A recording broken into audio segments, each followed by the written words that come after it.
اگر بچے نے کارپیٹ پر پیشاب کر دیا تو 3 بار پہنچنے سے کیا وہ پاک ہو جائے گا؟ اور کیا ناپاک کارپیٹ پر گیلے پیر جانے سے پیر ناپاک ہو جاتے ہیں؟ 3 بار پہنچنے سے پاک نہیں ہوتا. اس کا طریقہ یہ ہے کہ بچے نے اگر کارپیٹ پر پیشاب کیا تو کوئی ٹب لے جا کے نا کارپیٹ کے نیچے گھسا دیں آپ جہاں پیشاب ہے، تو وہ تھوڑا سا اوپر ہو جائے گا. اس کے اوپر جگ بھر کے پانی ڈالیں اور تھوڑا سا مسلیں ہاتھ سے پھر ڈالیں. تو 3 دفعہ یہ عمل کریں کہ اتنا پانی جو ہے اس کے اندر سے سرایت کر جائے، یعنی اتنا پانی اس کے اندر سے نکل کے چلا جائے.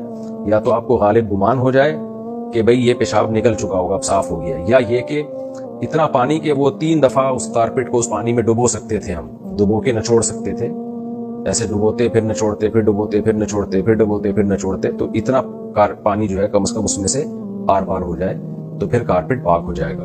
اور اگر یہ عمل ممکن ہی نہیں ہے کسی طریقے سے تو پھر بار بار اس کو گیلا کر کے نہ نچوڑیں، اور جب غالب گمان ہو کہ اب سارا پیشاب اس میں سے نکل گیا ہوگا تو پھر کارپیٹ پاک ہوگا. باقی کارپیٹ پہ اگر پیشاب ہے اور وہ سوکھ گیا تو گیلے پیر جانے سے ظاہر ہے وہ گیلا ہو جائے گا دوبارہ، تو پاؤں جب پہ لگے گا تو وہ پاؤں دوبارہ ناپاک ہو جائیں گے.